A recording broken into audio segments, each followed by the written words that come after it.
अधूरा इकरार। शालिनी की कहानी।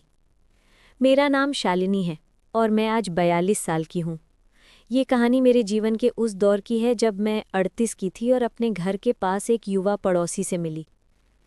ये कोई ऐसी कहानी नहीं है जिसे समाज स्वीकार करता, पर यह मेरे दिल की सबसे सच्ची और सबसे खूबसूरत कहानी है। मेरा घर बाहर से देखने में हर तरह से परिपूर्ण था। मेरे पति आलोक अपने बिजनेस में बहुत सफल थे। उन्होंने मुझे सब कुछ दिया, बड़ा घर, नौकर चाकर और समाज में सम्मान। पर इन सब के बीच उन्होंने मुझे सबसे ज़रूरी चीज़ नहीं दी, समय और भावनात्मक जुड़ाव। उनका जीवन काम था और मेरा जीवन उनका इंतज़ार। धीरे धीरे हम एक ही छत के नीचे रहने वाले दो अजनबी बन गए। मेरे बच्चे अपनी पढ़ाई और दुनिया में व्यस्त थे और मैं अकेली थी, अपने घर के खालीपन में बंद। फिर हमारे पड़ोस के फ्लैट में एक नया किराएदार आया। उसका नाम अंशुल था। वो 25-26 साल का था, एक सॉफ्टवेयर इंजीनियर जो अपने शहर से दूर अकेला रहने आया था। शुरुआत में हमारी बातचीत बस हाय हेलो तक सीमित थी। एक दिन वो घर पर बीमार पड़ा था। मैंने एक पड़ोसी के तौर पर उसके लिए थोड़ा दलिया और दवाइयाँ भेज दी। वो अगले दिन मेरे घर आया, थोड़ा शर्माता हुआ, धन्यवाद देने। आंटी, आप बहुत दयालु हैं।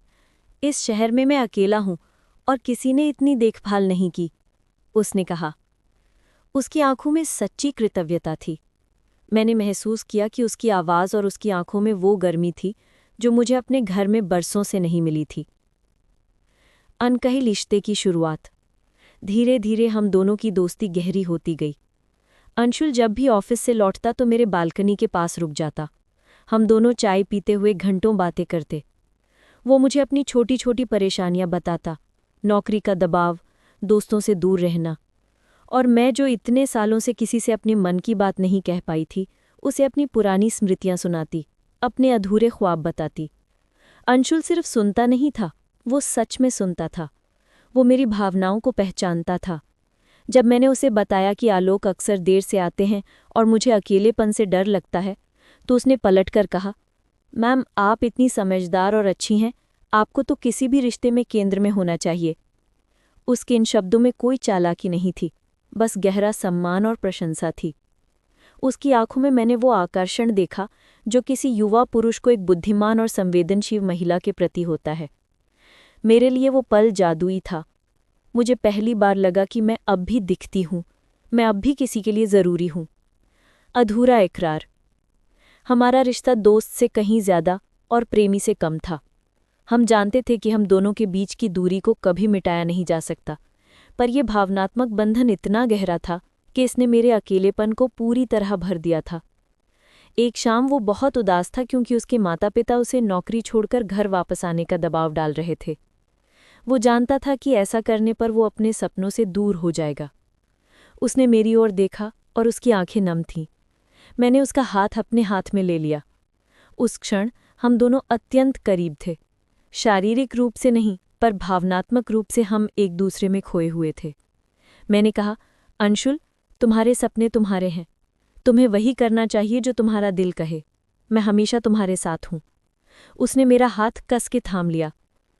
आप नहीं जानते, आप मेरे लिए क्या है शालिनी मैम।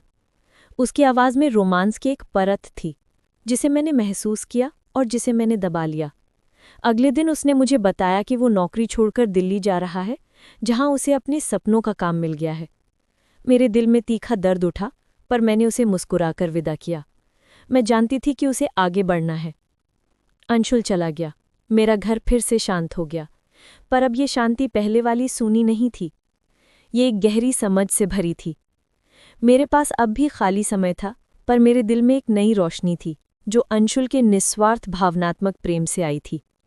मुझे अब अकेलेपन से डर नहीं लगता था, क्योंकि मैं जानती थी कि मैं अकेली नहीं हूँ।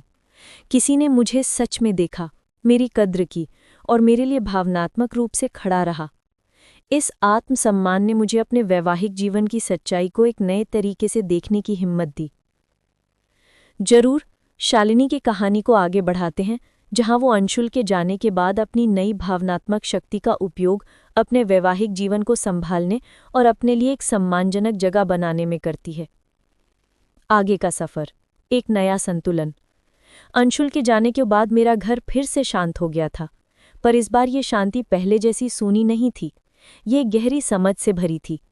मेरे पास अब भी खाली समय था, पर मेरे दिल में एक नई रोशनी थी, जो अंशुल के निस्वार्थ भावनात्मक प्रेम से आई थी। मुझे अब अकेलेपन से डर नहीं लगता था, क्योंकि मैं जानती थी कि मैं अकेली नहीं हूँ। किसी ने मुझे सच में देखा, मेरी कद्र की और मेरे लिए भावनात्मक रूप से खड़ा रहा। इस आत्मसम्मान ने मुझे अपने वैवाहिक जीवन की सच्चाई को एक नए तरीके से देखने की हिम्मत दी। आलोक से आमना सामना।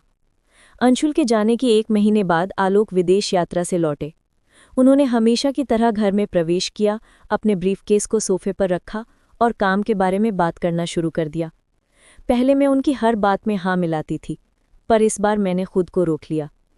रात के खाने के दौरान जब वो फ़ोन पर कोई ईमेल चेक कर रहे थे, तो मैंने कामली और दृढ़ता से बात शुरू की। आलोक, मुझे आपसे कुछ बात करनी है। मुझे आपकी पूरी एकाग्रता चाहिए। आलोक ने आश्चर्य से फ़ोन नीचे रख दिया। मेरी आवाज़ में वो नम्रता नहीं थी जिसकी उन्हें आदत थी, उसमें एक नया दृढ़ संकल्प था।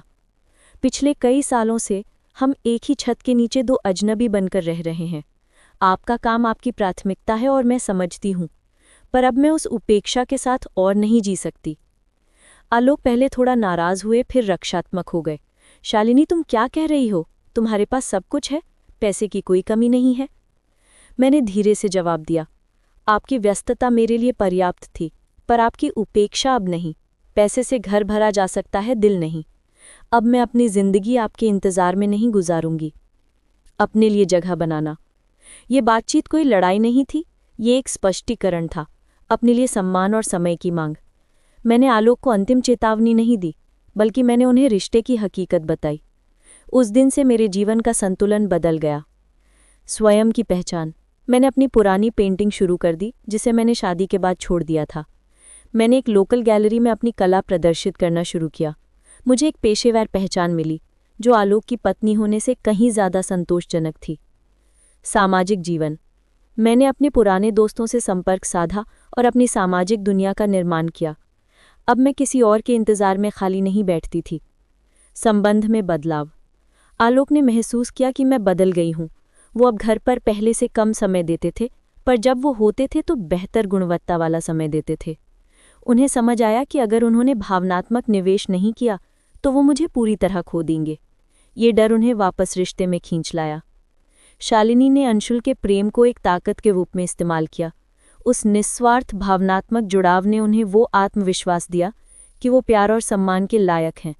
उन्होंने ये सीख लिया था कि बाहरी प्रेम की तलाश करने के बजाय उन्हें पहले खुद से प्रेम करना चाहिए और अपने लिए सम्मान की मांग करनी चाहिए।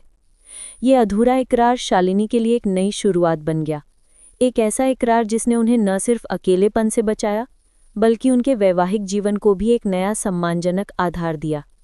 ये कहानी इस बात पर जोर देती है कि भावनात्मक उपेक्षा के कारण दिल में खालीपन आता है, पर उस खालीपन को भरने के लिए आत्मसम्मान और संवाद सबसे शक्तिशाली औजार हैं।